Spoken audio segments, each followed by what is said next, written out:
Coming up on this episode of Nintendo Cartridge Society.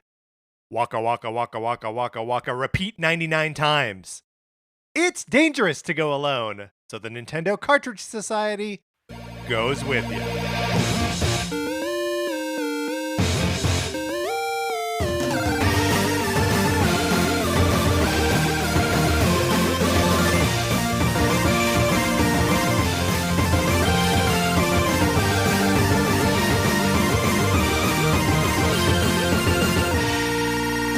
Welcome to Nintendo Cartridge Society. My name is Patrick Ellers, and I am joined, as I am always joined, by my co-host, Mark Mitchell. We've got a good show for you today. We are going to be talking about the news from the week, including Nintendo's involvement in E3 2021 and the release of Pac-Man 99. Then on Thursday, Kid Icarus Month continues with Kid Icarus of Myths and Monsters for the Game Boy.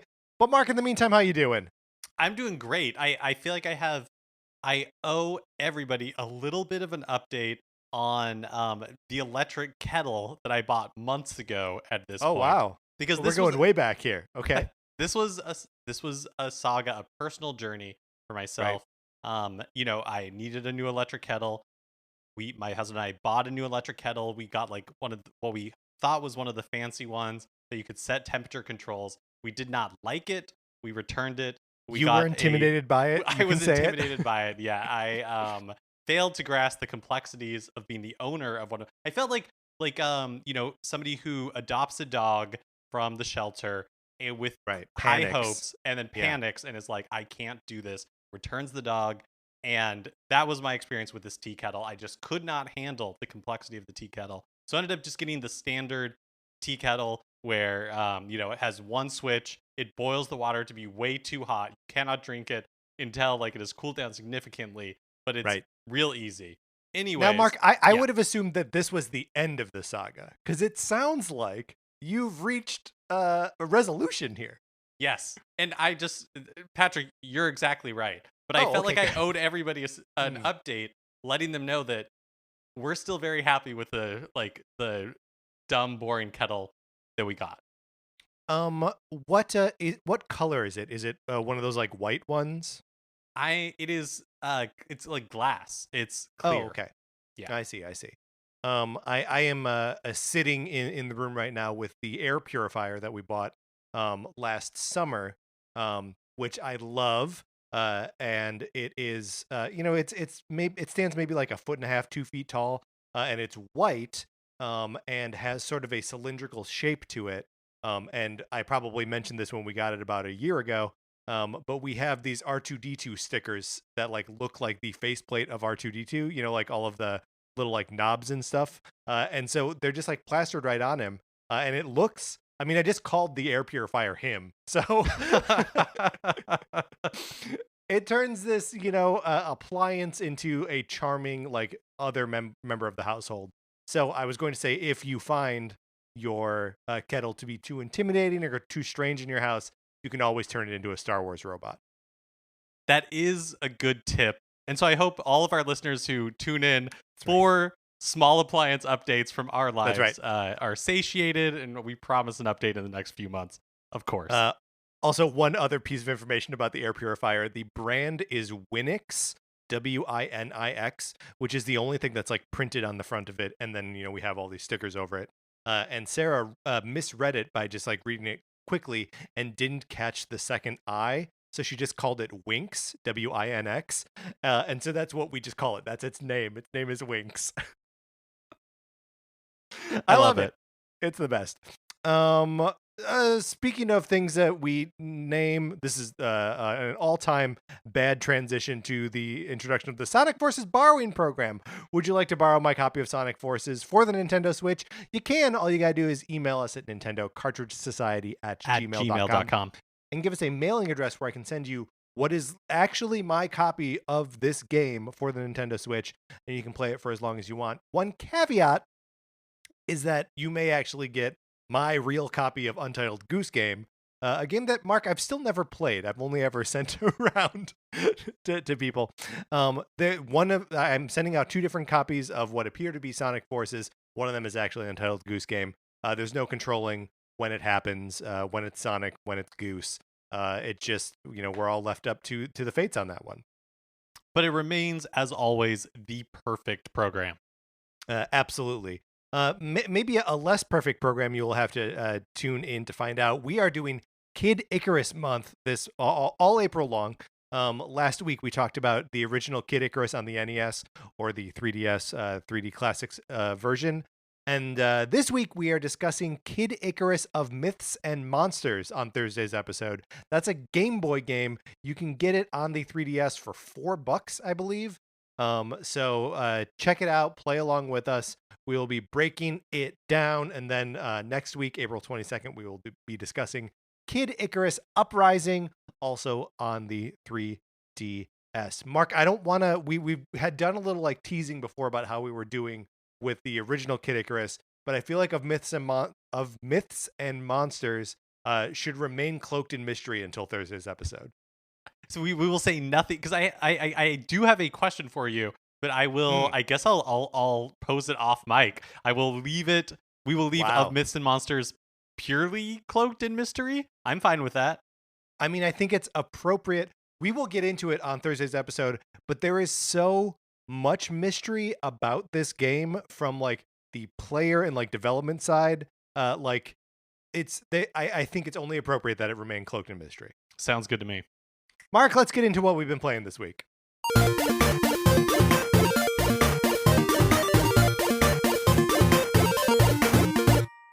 Of course, we have been playing Kid Icarus of Myths and Monsters, but we are not going to discuss it because we are maintaining the mystery around it. But a surprise befell us all last week, and there was a new game added to the Nintendo Switch Online library, Pac-Man 99. This one was such a surprise. Huge surprise. And when it was announced, I was like, oh boy, I'm real bad at Pac-Man. I don't know how fun this is going to be, but I don't know about you, Patrick, but I love this game.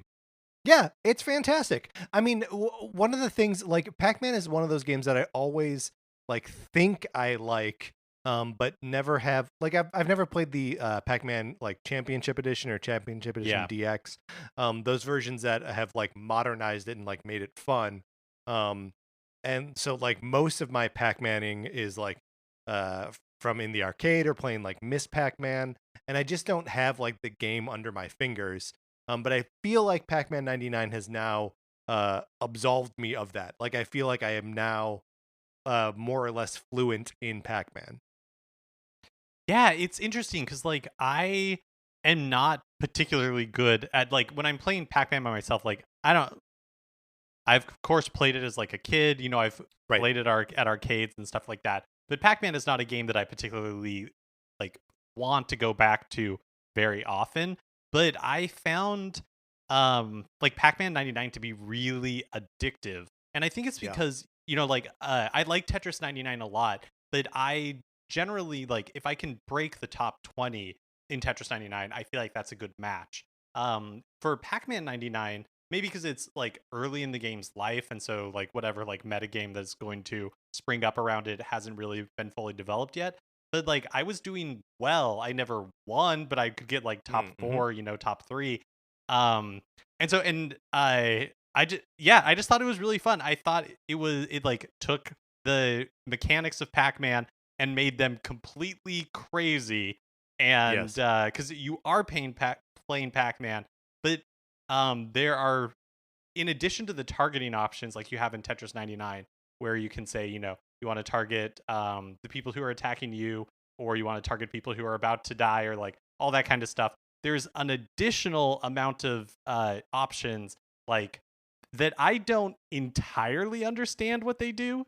So I think, but they're like power-ups, right? So they're like every time you clear all the dots on the board, all the pellets, that you get like a bonus, right? And one of them is speed, and that's the one I always have it set to, so that every time you clear the map, your speed level goes up. Oh, I had no idea. I had zero idea that that's what it does. So it triggers after you've cleared all the dots off the board. Yes. Interesting. Okay. So never, or maybe I did inadvertently, but like I must have never actually triggered whatever one of those like options are. Because Well, but I mean, it triggers almost invisibly. Like because I have it set to speed, right? And when I do clear it, like it just says like speed up, like on the right side of the screen. And it's small, and there's so much other stuff going on that like I'm sure it happened a bunch that I wasn't paying attention to it. is it's increasing your speed? Yeah, Oh, interesting. Okay. yeah, Yeah, I don't know. Clearly, I don't entirely understand how this game works. It's like Mario 35 for me, whereas like I don't entirely understand like the yeah, specific mechanics of this game, but I had a lot of fun playing it.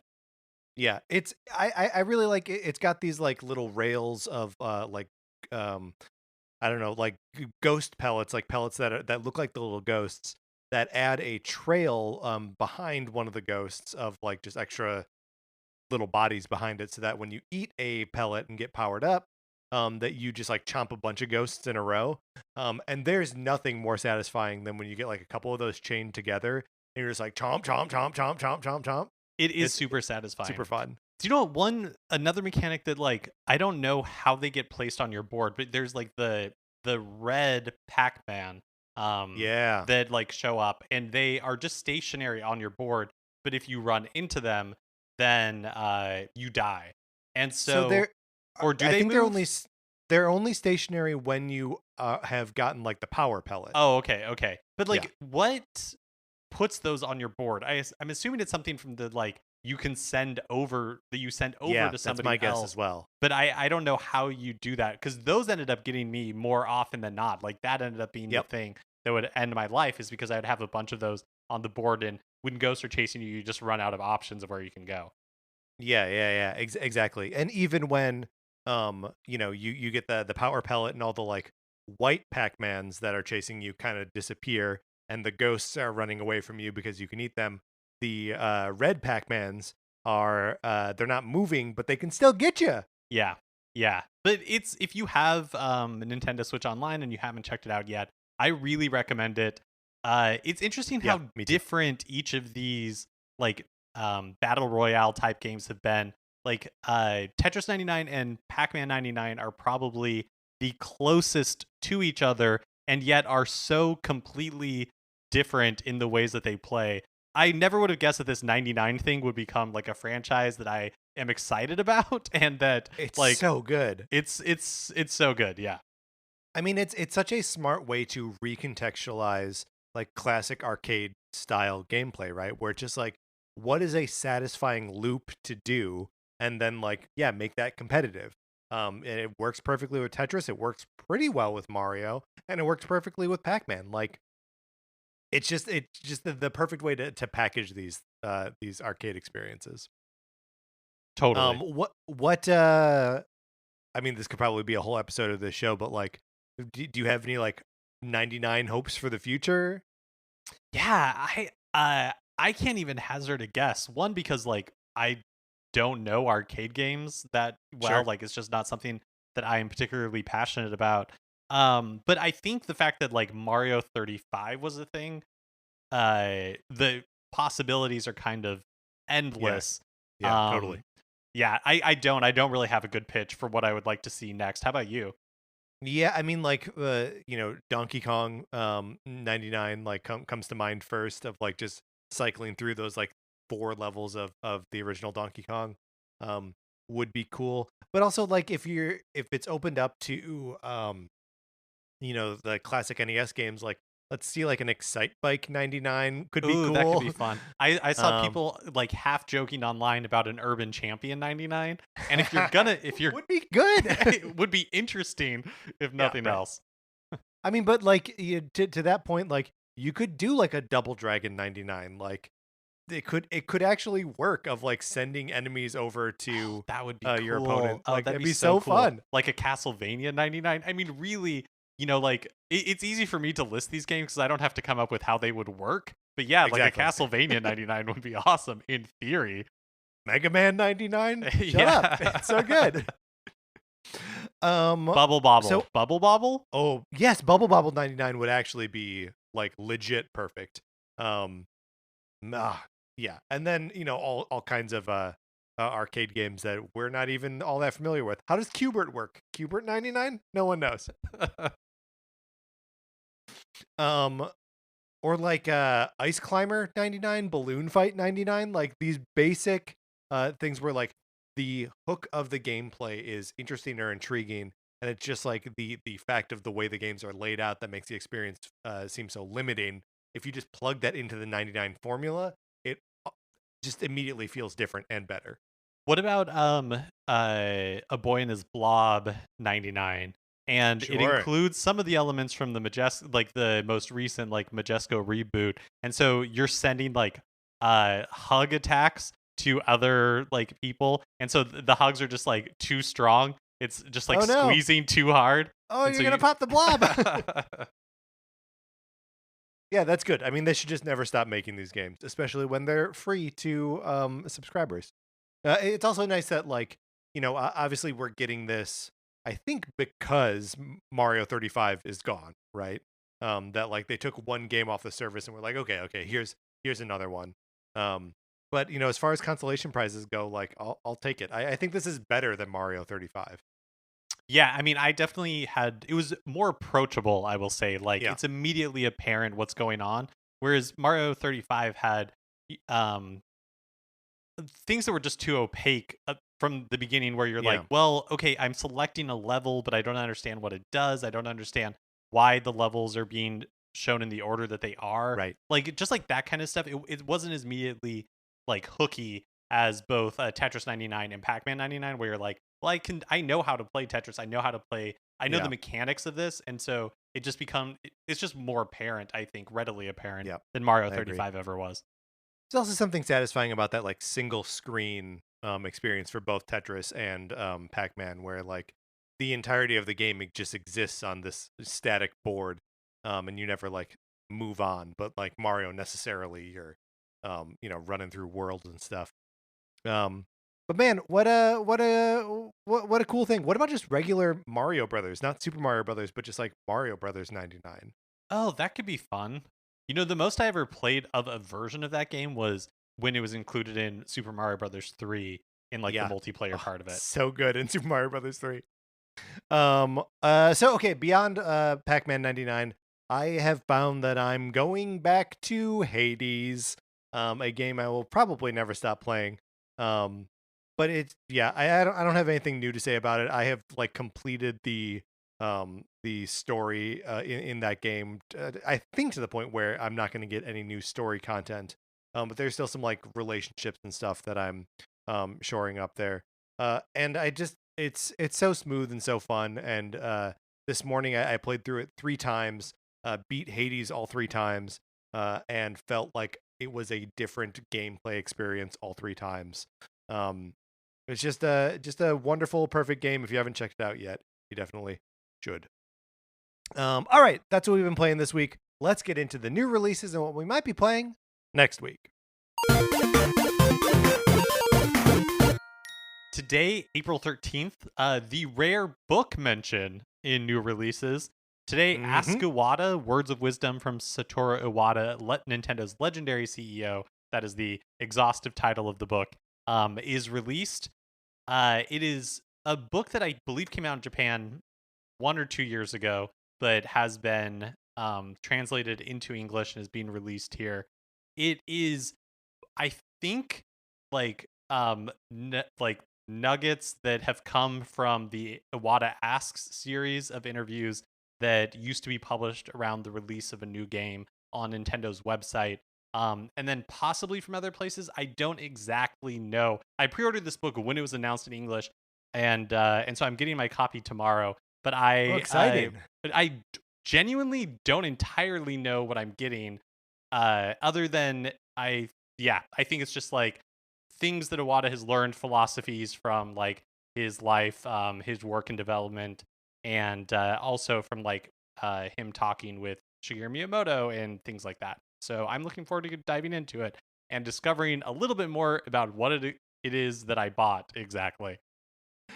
He was such a cool presence at Nintendo, like just sort of like riding that line between like businessman and developer, and like also just like had that sort of Nintendo edge of like goofy dude who was like having fun doing the job. Mm-hmm. Um, and like uh, it's sad obviously that he's gone. But like just for the like image of Nintendo, or like the spirit of the company, where it's like it feels a little bit more diffuse now, and you're like there's no real personality that you can like hang it on. Um, if he was just so good at carrying that, especially like during the time when like Reggie was also in there, and or they were just like two weirdos that were just like representing your software company, and it's just I don't know, just like them a lot.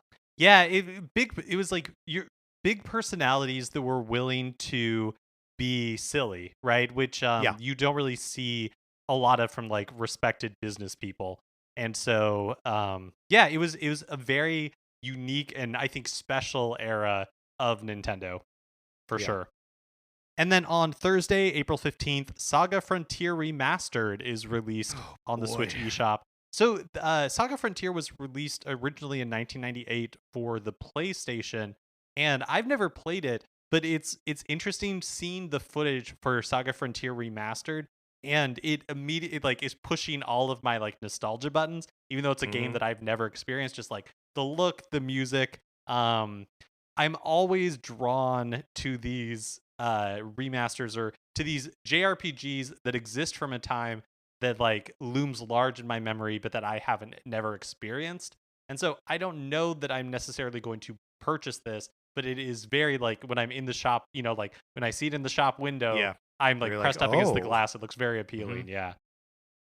I owned this original game on the PlayStation back in 1998, and it is very difficult. It has the structure of, or seemingly the structure of, like Octopath Traveler, where you start by picking one of the seven characters. I think there's an eighth that they added for this remaster, and then you're sort of like dropped into the world, which is way more open than most JRPGs at the time.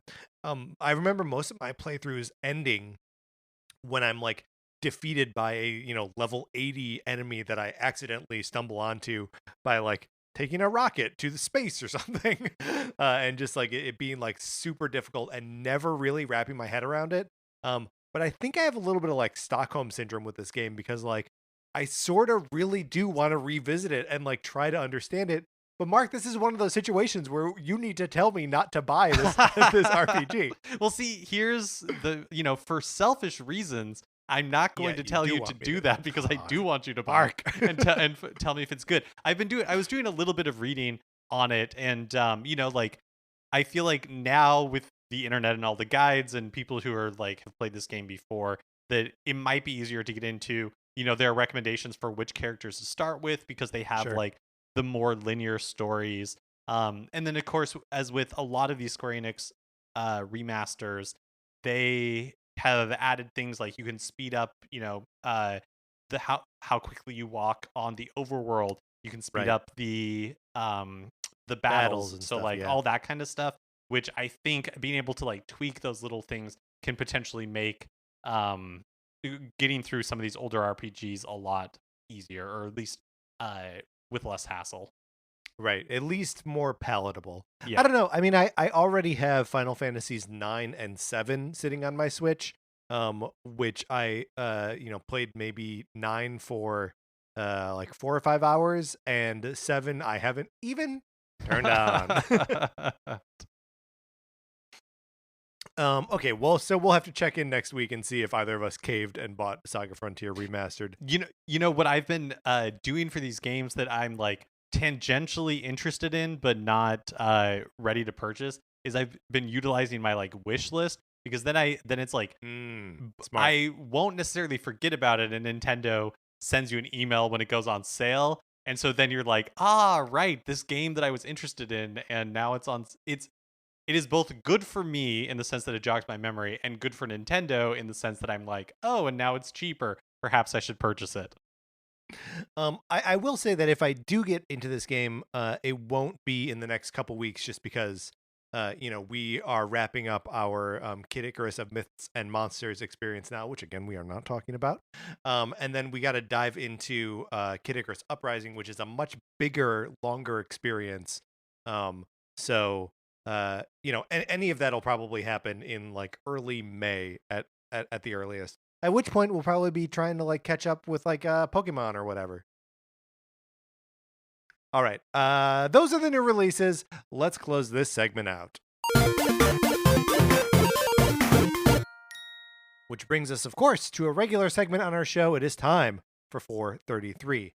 In 1952, American composer John Cage wrote a piece called 433, wherein a performer or group of performers didn't play their instruments for 4 minutes and 33 seconds. For the purposes of this show, our instruments are talking about Nintendo. So, for the duration of one performance, 433, Mark and I will talk about something not at all Nintendo related, thus fulfilling the contract of the piece. Mark, I feel like this one is a little bit of a cheat and maybe doesn't actually follow the rules of 433.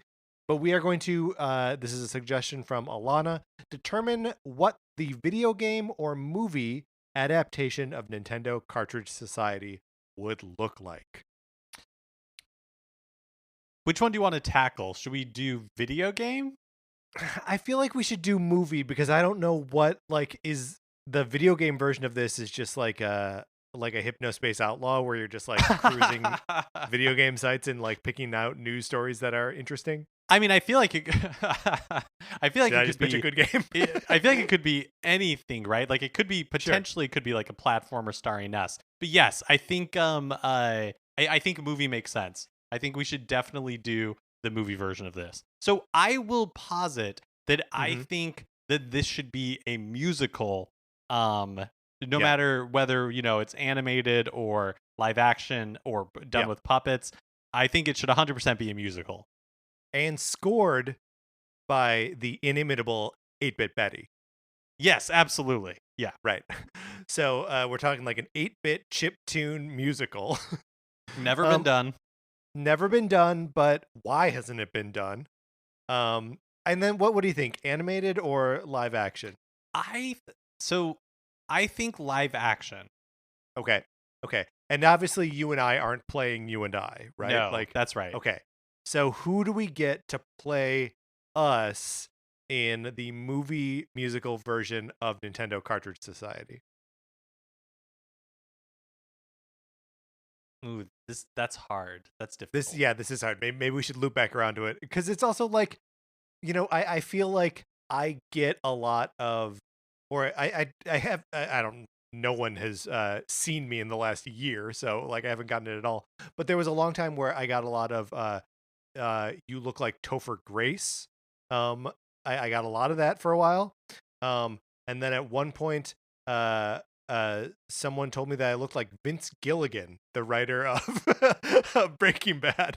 So I could see us talking to Vince's agent and be like, "Hey, I know you're a writer director, but what if you made your acting debut in a musical about?" Yeah, I mean, that's a compelling pitch if I ever heard one. Well, then we should get like another like writer, director, TV guy for you too. Okay. Mm-hmm. Damon Lindelof? Perfect. Okay. All right. So the show stars Damon Lindelof as Mark Mitchell and Vince Gilligan as Patrick Ellers. And do they just do an episode of the show or are they going to E3? They're going to E3. They're going to E3. But it's I don't think it's a road movie. I think it takes place primarily at E3. Yeah, I think that's right. Like on the show floor, right? Yeah. And so all of the different songs can be the two of us as played by Vince Gilligan and Damon Lindelof. Damon Lindelof visiting different booths and like singing songs about the games they're playing. I think so. All right. That was the applause. So Mark, I think we nailed it. It already has Oscar buzz. It does. We were accompanied today by the Berliner Philharmoniker. Mark, let's get into the news. Speaking of E3, the ESA, Electronic Software Association, I believe, has shared more details about their 2021 E3 event Previously, they had announced that they'd be holding an all online event this June. Now more details are beginning to be nailed down. So of course the time frame is June 12th to June 15th, which is Saturday through Tuesday. which is And not normal, by the way. I just want to point that out. Just want oh to jump yeah, in real that's quick. right. Normally it's during the week, and the Yeah, big press conferences happen like the weekend before E3 or the days leading up to like E3 actually kicking off. And I think it's usually right. like Tuesday, Wednesday, and Thursday. Um, Correct. but they have released a partial list of the participating developers and publishers, and Nintendo is on the list. So, which obviously then, asks the question: does this mean Nintendo is going to be doing a like direct, as they usually do, in association with the show, or they also do, or traditionally have done, Treehouse Live just from the show floor where they're showing off, gameplay from upcoming and sometimes recently released games. Um, but like I always feel like the most exciting part of the Treehouse stuff is when they're showing off games that they just announced in the direct, hours before. Yeah, and so that would be my guess to what we're going to see this year is like a Nintendo Direct style event, and then Treehouse Live broadcast remotely. Yeah, breaking Um, that out. but I but as to like the timing, because you're right that usually what would happen is the Nintendo Direct would air, and then it would go directly into Treehouse Live, and that was normally like Tuesday morning, the Right. Right day that before like the yeah. the show opened. Yeah. So Yeah. like in the hours before the show opened, Nintendo would do their direct, and then like the show floor would open, their booth would be there, and Treehouse Live would be going. And so the timing of it is interesting because my personal guess is that the Nintendo Direct would not be part of E3. Like it would not be part of the E3 stream. It would be its own thing. And then Yeah. like Treehouse Live would be the part that is part of the E3 stream. But at the same token, like as I'm saying that out loud, what would be the point of that distinction? Because it's all just on the internet. Right. I mean, no matter what, all of it's just going to be on YouTube anyway, right? Like, yeah, it is really. I don't know, because like, in the past it had been, and obviously it wasn't like this last year, and even the year before. I'm about to say PlayStation; they weren't part of it then, but PlayStation would do their press conference on Sunday night, and then Monday night Xbox would do their thing, and like those are sort of the two like stops pre E3, and then Nintendo's, well, they start their direct before the show floor opens. They time the ending with the show floor opening, right? Like, it is the sort of like unofficial like kickoff to the actual E3 event.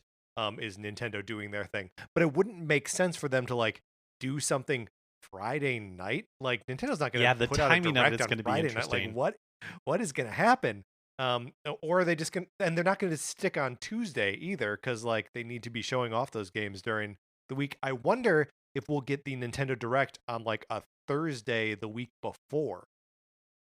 Yeah, maybe. And also like, Treehouse Live was a 2.5 day event. Like really, Right. because they would do Tuesday afternoon, Wednesday, and then like Thursday morning before the show floor closed. And it seems unlikely to me that they're going to do a full like Saturday through Tuesday coverage.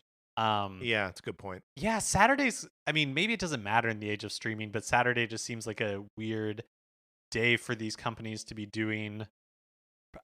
Even though I guess what I'm saying is even though E3 it has or the ESA has begun to give like concrete details on what we can expect, like I still can't really wrap my head around what this looks like. Totally. Like what is a like do you have to sign up to watch these streams? Is it something you just like go to the ESA's website? Like are they also hosting these streams? Because like you're saying, like I can't imagine that Right. like the only place you're going to be able to watch this stuff is if you go to whatever website E3 is being hosted on. So at that point, like, what is the point of E3? Right. Other than like a unified branding for, a one long weekend of gaming content. I gotta say, it does give me uh I think hope, or like I get excited about the idea that Nintendo is going to be part of this thing. Um I mean, it certainly makes me more interested in E3 as a concept, but also just like knowing that they're going to hold themselves to participating in it means that we probably have like a big meaty direct coming in June. Yeah, like it's really only like 8 weeks away, 2 months away at this point. Wild, wild. The other thing that I'm happy for this news is it means that like E3 in some form is happening. Which because I feel like we have been talking about I feel like E3 comes up on the show all the time in the past year where it's like we're talking about E3 being canceled and then we're talking about E3 replacements or like the summer of games or whatever was called, like those like events that sprung up Yeah, in its place.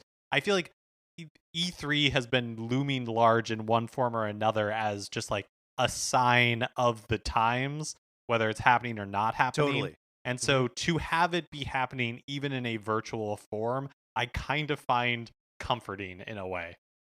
Yeah, well, and I mean, we were just talking, but before we started recording, about ArcLight cinemas not opening back up. As we're opening up from the pandemic here, um, and that being like a piece, like especially in Los Angeles, of just like L.A. Movie going culture that just like gone.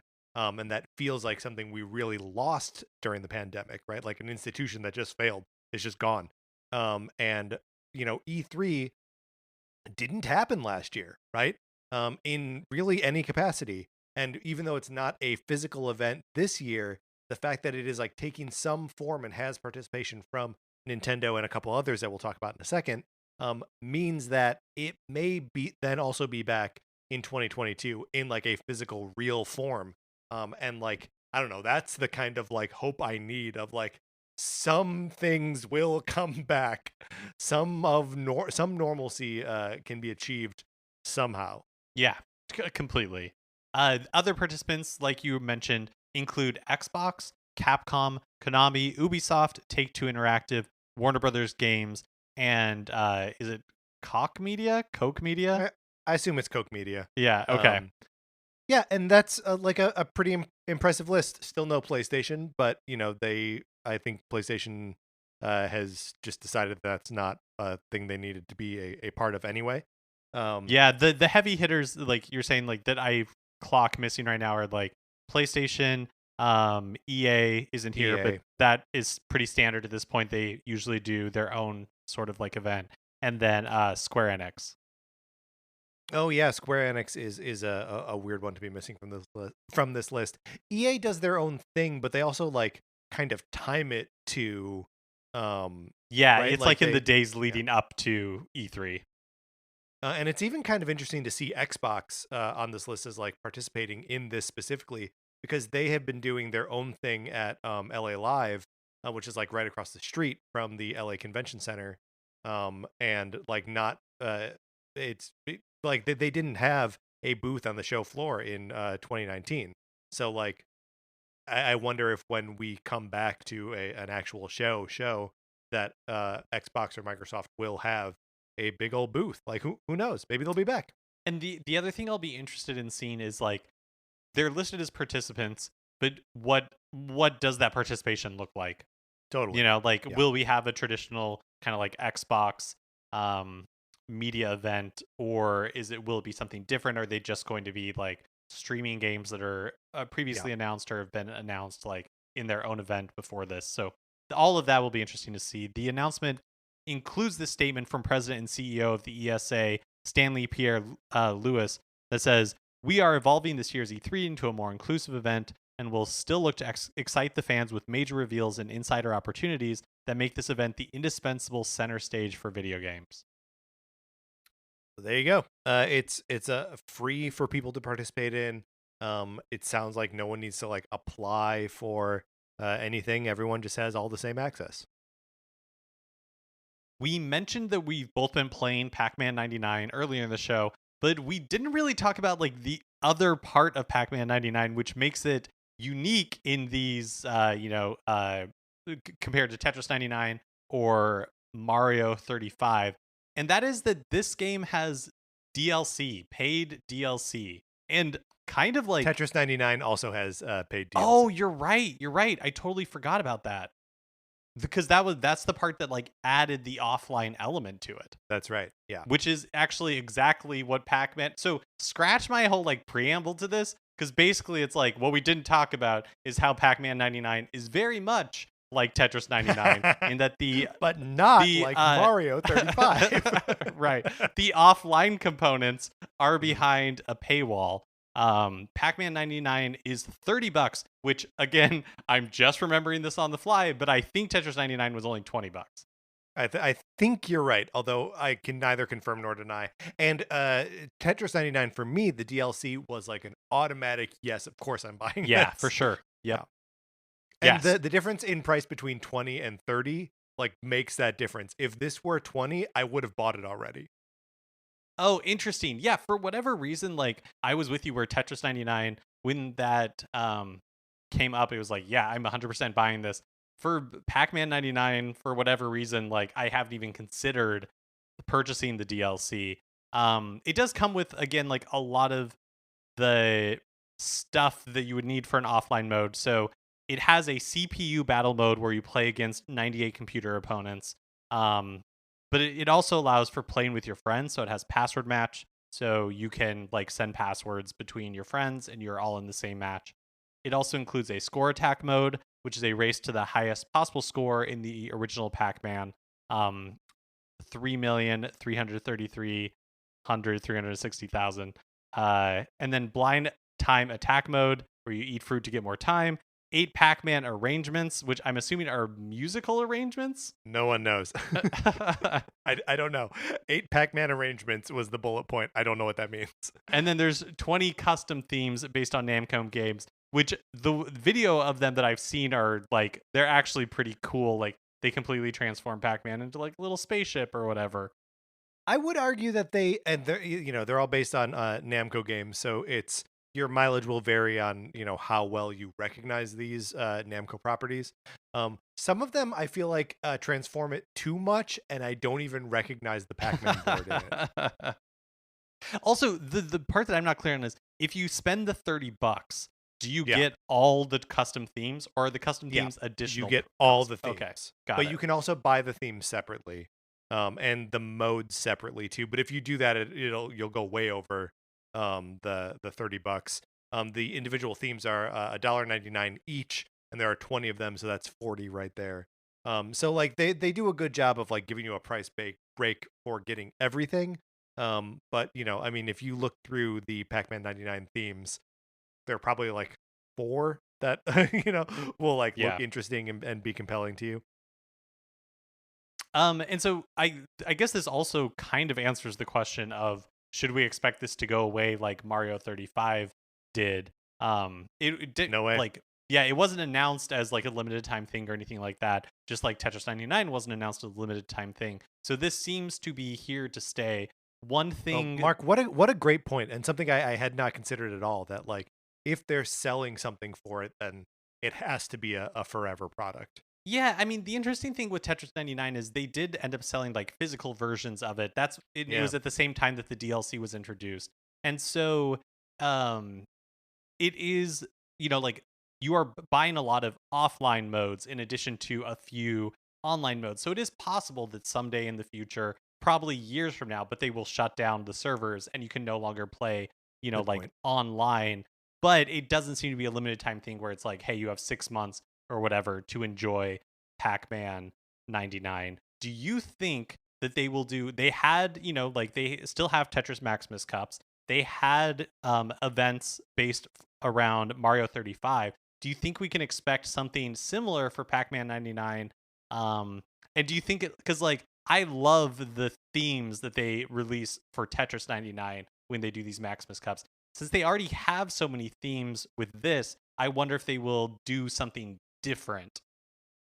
Yeah, I mean, I wonder if they'll just do like Pac-Man cups, just like tournaments for an individual weekend that just aren't based on like a new theme for the game. You know what I mean? Just so it's something a special timed event where you're trying to achieve something. Because like I don't know. I feel like if they're going to make new themes for one of these games, based on Nintendo properties, it's going to be the Tetris stuff. Because, like, all of this is still very like Namco focused, right? Like Yeah. there's no Mario theme, there's no Zelda theme, nothing like that. The game is a Pac-Man game. It is a Namco game.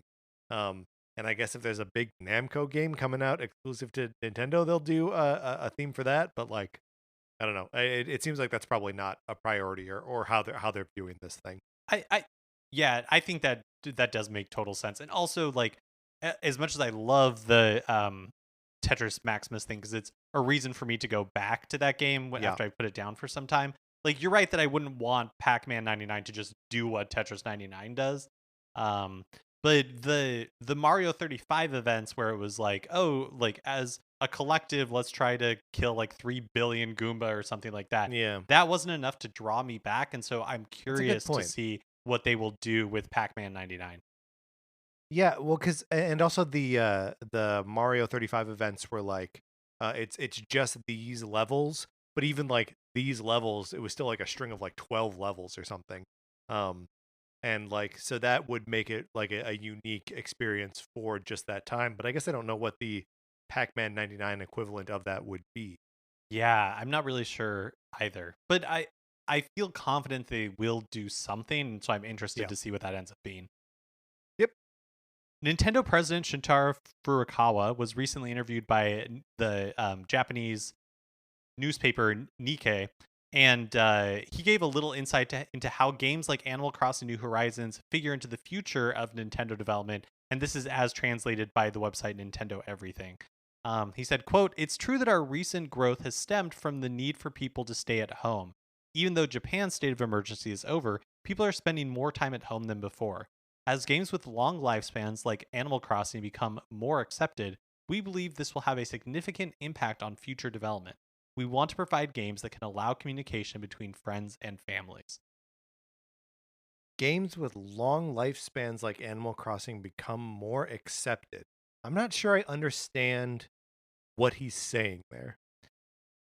I wonder if it is like, and I think with games as a service, we have kind of seen this Mm-hmm. model in a different form, but where it's like you, instead of just you buy this game, you play it for even like hundreds of hours, but then you're done with it and you put it away. What they're seeing with Animal Crossing is, people continue to play it for, it's been a year since it's come out and they still see a lot of engagement. This is me all like get speculating. Yeah, no, Um, that's good though. and we've seen Nintendo, like, I feel like, dip their toes into this like more and more. Like from the start of the Switch generation, they've talked about expanding the life cycle of these games, like expanding engagement, and so people don't just play it for a little bit and drop it, or it keeps it in the consciousness so new players are picking it up. And so we saw this with like Kirby Star Allies, Mario Tennis Aces, where they kind of have like maybe not a full year, but anywhere from like like 6 months to a year of content that they are stepping out slowly to constantly like add new stuff to the game, refresh the game. And I Yeah, feel and like that's not even mentioning the like truly like online almost game as service experiences like Splatoon 2, totally. and to a lesser extent Super Mario Maker 2. Yeah, that's such a good point. And so I wonder if like Animal Crossing in some ways is kind of like whether purposely or not has become a great example of what that can mean for like video games and interacting with video games. It's so interesting though because like they Animal Crossing has been adding stuff, but it's largely adding stuff for like holidays, like the holiday Yeah. stuff that would normally just be baked into the game. And they're adding it so that it's not easily like time travelable to the different special experiences. So it doesn't really feel like they've added so much to that game. Like if they're planning to do like a big like here the game is now like functionally different, like we're not there yet, right? It's still just like Yeah. adding in drips and drabs. So it's weird to even consider like what like successful model he thinks he's seen in Animal Crossing that is different from what they've done with all previous Animal Crossing games. Totally. And the thing that is the other part that's interesting to me about this quote, and again, it's it's translated, so who knows what's being lost in translation, but these two sentences at the end that are together, which is like, as games with long lifespan like Animal Crossing become more accepted, we believe this will have a significant impact on future development. Followed directly by, we want to provide games that allow communication between friends and families. As if that is like the same thought, where games with long Yeah. lifespans plus allow communication between friends and families are because they don't feel necessarily, I was talking about like they added content to Star Allies and all that kind of stuff. Yeah. But that feels very different than allowing communication, like encouraging communication between friends and families. And so how those two are linked together in a single thought, that is interesting to me because it isn't readily apparent to me. Well, so I think it is apparent to me, but I think it implies something more exciting and sort of alien to the Nintendo experience, and that's like a focus on the online and the connectivity of these games, right? Like, um, Animal Crossing does have a. Remember, they won they won multiplayer game of the year from the BAFTAs, but like that. The ability to update a game and the ability to communicate within a game are both like reliant on the game's ability to connect with the internet. And Nintendo's not super great at being up to date on the technology for any of those things. Even on games that you would think need it, like Smash Brothers, for example. And like Mario Kart works online. Mario Tennis Aces works online. Obviously, Splatoon works online, but none of these are like spectacular, foolproof experiences that you just want to like live in forever. So I wonder if some of this is just him, uh, like maybe realigning to the like our online game needs to be good. Yeah, that's a good point because I don't think like Animal Crossing is unique even among Nintendo franchises. Like what Animal Yeah, Crossing is, it like you were saying, the fact that it's based around a calendar year and a day and night cycle, like it encourages a very different type of gameplay. A real time day night cycle very encourages a very different type of gameplay than these other games that we were mentioning. The one that like we've been from the beginning, it seems like this could exist as a game that is constantly changing and evolving. And they've done this with the mobile version is of course Mario Kart. And it's kind of what I expect to see from the next Mario Kart is something more akin to Mario Kart Tour, where new like uh tournaments and new cups are being added all the time that are really just like they're not all new tracks, they're like remixed versions or yeah. interesting like pairings of tracks with occasionally new tracks being added and like that kind of stuff. Like Mario Kart to me seems like a great example of how Oh man. you could do that. I mean, totally. If Mario Kart 9 is just like Mario Kart Online, and like the whole thing is just that, the tracks are always subject to change, and like you're playing against human players, like I don't know, that could be a super fun direction for that, and something that would differentiate it from, Mario Kart 8 just kind of got to the best version of, the accumulated knowledge of all previous Mario Karts, and like where do you go from there, and do something different and like online, like what we're talking about here, could really be that. And the only other thing I'll say to this is, I think when you're talking about like, oh, Nintendo, like their online is always like kind of like behind the times, the Yeah, capabilities that they have, and I think that's definitely true. And I think it's just because like Nintendo as a company does not prioritize the right. online experience. Like that is not what is important to them. And so if this is Furukawa kind of saying like we are going to prioritize the online experience for Nintendo, that's really interesting because what does it look like when Nintendo prioritizes that? I think it could Right. be because even in a game like Animal Crossing, where it is definitely not an afterthought, but it does not feel like a priority that like the game was built around the online experience. And And it's that just would not be a very forward thinking interesting. implication of it, right? Totally. Like Totally. even if that is like a higher priority in the game, it's just they're just not executing it in the way that like a Microsoft or a PlayStation game or any other like big developer would. Well, and I think like for me, it's not just that they're not doing it the way like another big developer would, but like Nintendo prides itself on like thinking differently and Yeah. innovation.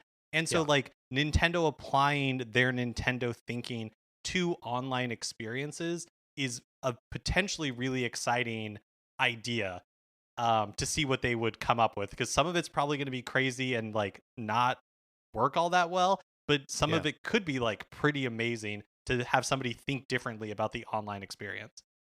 There was a news story a couple weeks ago that we debated including in the lineup, and I think we didn't end up talking about it. But that Nintendo was changing the servers that they were using, that they were going to be using moving forward for Nintendo published online games. And that Monster Hunter Rise was the first game that would be using the new like online. I think just the servers or like the service that they were using to facilitate that. And we didn't have any information about like whether it was better or worse or just cheaper or anything. Like we had no information about it, and also had a hard time sourcing it, so we didn't talk about it on the show. But if all of this just sort of like clicks together for me as like maybe we are starting to see Nintendo realize that like online is something they need to pay attention to. Yeah, yeah, and that the possibilities of that are really exciting. Yeah. Elsewhere in the interview, he mentioned that semiconductor shortage, we mentioned in last week's episode, and that has been affecting all industries. Like car manufacturers have had to stop pipelines, because they didn't have the Smart chips available. fridges. Yeah. Yeah. And what would we do without our smart fridges? So it's a big deal, and he was asked how it was affecting Nintendo, and Furukawa responded, quote, "We currently have enough semiconductors to tide us over with immediate Switch production term. Demand both in Japan and abroad has been very high since the beginning of the year, so there is a possibility we might not be able to meet the demand of all retailers at some point in the future." Which is just to say, no cause for panic now, but who knows what that might bring. I think that's it. It's an interesting like bit of the conversation to bring up, along with the rumors of a new model of Switch coming in the future. I sort of speculated last week that like maybe Nintendo's just gotten ahead of the curve and like have all of their semiconductors in a line ready to go for a new hardware launch. And I don't know that this adds any more ammunition to that one or not.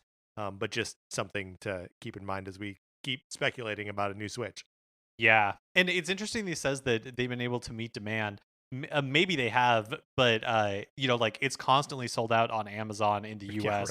right. With the launch of Monster Hunter Rise, like the traditional Switch is really scarce in Japan as well. So, I think it is possible to get Switches, and especially Switch Lites, but I don't think that they're like abundant anywhere right now. Yeah. Hori, the third-party accessory maker, is coming out with an officially licensed mat for use with Ring Fit Adventure. It's basically like a bright orange yoga mat, but I love that there is enough demand for Ring Fit Adventure that like over a year after that game was released, that that like there is still enough demand out there that it makes sense to make this third party yoga mat. Also, let me tell you, this is a good idea. I usually use a yoga mat when doing Ring Fit Adventure. There's a lot of times where it's like, okay, now lie down on the floor, and I'm like, excuse me. It's 6,300 yen, and PlayAsia has it available to import for $35, which I have no idea what a yoga mat goes for. Yeah, me neither. But so $35 is either a good deal or a lot. Hori has only announced a Japanese release, no word on a US launch yet. Tell you what, if this comes stateside and it's not $35, I feel like again 20. 20 is a nice. Like I don't feel like it's too much money for me to spend on a thing. That would be sort of nice. Although if I already have a yoga mat, like, do I need one that specifically says Ring Fit Adventure on it? Probably not. I guess we won't push you to find out unless it does come to the US. Very good. Finally, is a Sonic Colors remaster in the works? Perhaps. German voiceover studio Example listed their work on Sonic Colors Remastered on their website. And a French retailer, So Gamely, also has the game listed on their website. So possibly this could be true. The original Sonic Colors came out on Wii and Nintendo DS in 2010. It didn't include a German language version at the time. So if they are doing a remaster, perhaps it makes sense that they'd be recording voiceover for it. Also, a reminder that 2020 was supposed to be the year of Sonic. Right before everything shut down in March, the Sonic Twitter was gearing people up for big announcements that were supposed to happen. That's right. Mere weeks from everything shutting down in March. So the pandemic obviously delayed plans for Sonic having a huge 2020, but 2021 is Sonic's 30th anniversary. So it would make sense that we would see some of those projects that were supposed to be announced come out this year. So then wait a minute. Why was 2020 the year of Sonic? I guess because of the movie. I think that they were going to do what Disney does for the theme park anniversaries, where it's going to be an 18-month long celebration type thing. Yeah, where it would stretch into 2021 would be my guess. So Sonic Colors is one of those Sonic games that I feel like is held in pretty high regard. It's a game I've never actually played. But that people don't think of as a crappy Sonic game. Yeah. In a sea of especially in that era where there are so many where Unleashed and the one where he's got a sword. There were just a lot of weird misses with Sonic during that time. And then Colors is actually one that seems like people would want to play again. Yeah, totally. And it seems like we're never going to get a Sonic Mania 2. But if Sonic Colors is going to be re-released and it's re-released at a reasonable price, I think potentially I might pick it up, only because it's one that has a fairly good reputation. And Sonic Mania got me interested in Sonic for the first time. Right. But there hasn't been a new Sonic game since then that I had wanted to check out. Because there hasn't been a new Sonic game since then. Why hasn't there been a new Sonic game? What's going on? 2 of them came out in the same year. And then no more? Yeah, it's weird. It's weird that we haven't had not even remasters of old games. They didn't even re-release Sonic Adventure or Sonic Heroes or there are so many, even Sonic Generations. There's so many of these games that they could have put out. Probably not to a huge reaction, but could have been selling Sonic games. Yeah, it is. It's really wild. I mean, if things had gone to plan like they were supposed to last year, potentially, there would be a Sonic game. It would have only been I guess it still would have been 3 years or 2.5 years since Sonic Forces had come out. So that seems like a long time, but. Okay, so you and I are both sort of tempted by. Oh, by the way, I'm revealing that I'm also sort of tempted to get this game if it's real and if it comes out at a reasonable price point. Is it possible that Sonic Colors becomes the new old Sonic Forces? I think anything is possible with the Sonic Forces program. It continues to reveal when Sonic Forces program started, who could have imagined that Untitled Goose Game would become a part of it? Truly not I. As the perfect program, it continues to reveal new elements of itself to us all the time. Sure, it is not for us to say what the program should or should not be, only to witness its ongoing perfection. That is our role. All right, Mark, let's get out of the news. Okay, that's going to do it for this episode of Nintendo Cartridge Society. Remember, please rate, review, and subscribe on Apple Podcasts. If you like the episode, please share it on Facebook or Twitter or wherever you share stuff. That helps us out a lot when you do that. We appreciate you listening and rating and reviewing. And we appreciate everything. We were just talking today about how nice it is that people listen to the show and enjoy it. You can follow us on Twitter. I'm at Patrick_Ellers. Mark is at MKE Mitchell, and the show is at Nin Cart Society. We also have a Facebook page, which is just Nintendo Cartridge Society. Olivia Duncan made our logo. Our theme music is provided by 8-Bit Betty. You can get more of his music by going to 8bitbetty.com or by listening right now. For my co-host, Mark Mitchell, this is Patrick Eller saying, who am I kidding? We'd both be played by Dan Harmon. And thanks for listening.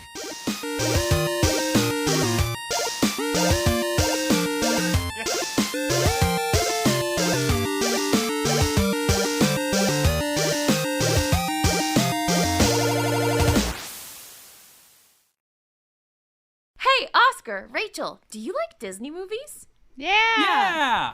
Have you seen all of them? Yeah, we saw all the Disney animated movies. And we saw the Pixar animated movies too. How about the DComs? What? The Disney Channel original movies. You should listen to our podcast, Inside the Disney Vault, because we are watching all of them in chronological order. Yeah, and we do fun segments like we cast each other. That's right, and my favorite segment, Zaddy Watch, where we rank every single DCOM daddy. Ooh, you can listen to all this fun stuff on our podcast, Inside the Disney Vault on Campfire Media, wherever you listen to podcasts.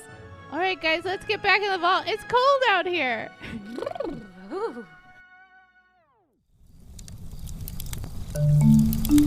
Campfire.